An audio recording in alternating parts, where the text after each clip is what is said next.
L'action 13 du plan BEPS de l'OCDE est venue renforcer les exigences en matière de documentation de prix de transfert. Outre le country by country reporting, les groupes français doivent préparer un master file et des local files enrichis d'analyses permettant de mieux comprendre, de connaître et d'évaluer la contribution de chaque entité à la création de valeur du groupe. Cette documentation doit être déployée de manière harmonisée afin de prévenir les risques d'incohérence. Ce risque d'incohérence est particulièrement accru du fait de l'intensification des échanges d'informations entre autorités fiscales. À ce jour, un grand nombre de pays ont adopté et intégré dans leur réglementation l'action 13, environ une cinquantaine de pays. La France ne fait pas exception à la règle et à compter du 1er janvier 2018, les entités françaises devront disposer d'un master file et d'un local file aux normes action 13.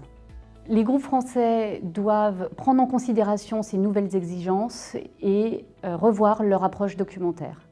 À défaut, elles s'exposent à des risques à la fois lors des contrôles fiscaux et à des pénalités pour non-conformité. Cet exercice leur permettra de faire preuve de transparence vis-à-vis des autorités fiscales et de démontrer qu'elles ont pris en compte ce sujet qui est clé en matière de fiscalité internationale et de créer un a priori positif vis-à-vis de ces autorités. Pour réaliser cet exercice dans les meilleures conditions, il faut prendre en compte différents paramètres. Le premier paramètre est d'adopter une approche centralisée et harmonisée afin que la politique de prix de transfert soit parfaitement retranscrite et comprise par tous.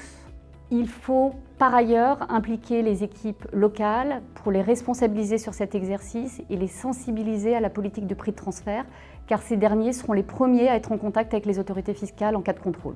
Dernier point, mais pas des moindres, il faut que les groupes adoptent des processus internes permettant d'établir des règles de gouvernance sur à la fois la préparation de la documentation et le suivi de cette documentation, car la documentation est bien évidemment un exercice annuel. Pour répondre à ces nouvelles exigences, nous accompagnons les groupes français à chaque étape de leur projet documentaire, quel que soit l'état d'avancement de leur réflexion sur ce sujet.